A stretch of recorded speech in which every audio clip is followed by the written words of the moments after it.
কনসার্টটা করতে হবেই কেন? কনসার্ট নামাজের সময় বন্ধ রাখতে হবে এটা নিয়ে সমালোচনা করতে পারতেছেন, কিন্তু কনসার্ট বন্ধ করতে হবে এটা নিয়ে কথা বলতেছেন না কেন?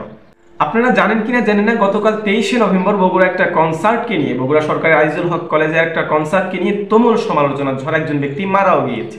সমালোচনাটা হচ্ছে যে নামাজের সময় 25 থেকে 30 মিনিট কেন বিরতি দেওয়া হয় না, এটা হচ্ছে মেইন কাহিনী। আরেকটা কাহিনী হচ্ছে একজন ব্যক্তি মারা গিয়েছে, কিভাবে মারা গেল?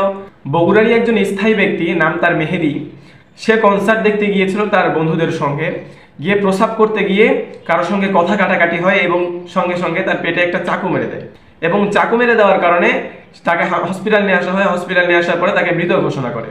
তো দেখেন আমরা কেমনে মুসলমানের পরিচয় দেই। আচ্ছা, একজন ব্যক্তি মারা গিয়েছে, তাকে মারা হয়েছে, কিসের জন্য মারা হয়েছে এটা নিয়ে কথা না বললাম, কিন্তু নামাজের সময় কি জন্য আপনারা কনসার্ট বন্ধ রাখলেন না এটা নিয়ে সমালোচনা ঝড়। আচ্ছা, কনসার্টটা করতে হবেই কেন? আপনি মুসলমানের পরিচয় দিচ্ছেন এই জায়গায়। কনসার্টটা করতে হবেই কেন? কনসার্ট নামাজের সময় বন্ধ রাখতে হবে এটা নিয়ে সমালোচনা করতে পারতেছেন, কিন্তু কনসার্ট বন্ধ করতে হবে এটা নিয়ে কথা বলতেছেন না কেন? আল্লাহ তাআলার কাছে দোয়া করি, আল্লাহ তাআলা আমাদের সবাইকে হেদায়েত দান করুক। আপনারা আমার জন্য দোয়া করবেন, আমি আপনাদের জন্য দোয়া করব। আসসালামু আলাইকুম ওয়া রাহমাতুল্লাহ। দেখা হচ্ছে নতুন ভিডিওতে, ভালো থাকবেন সবাই।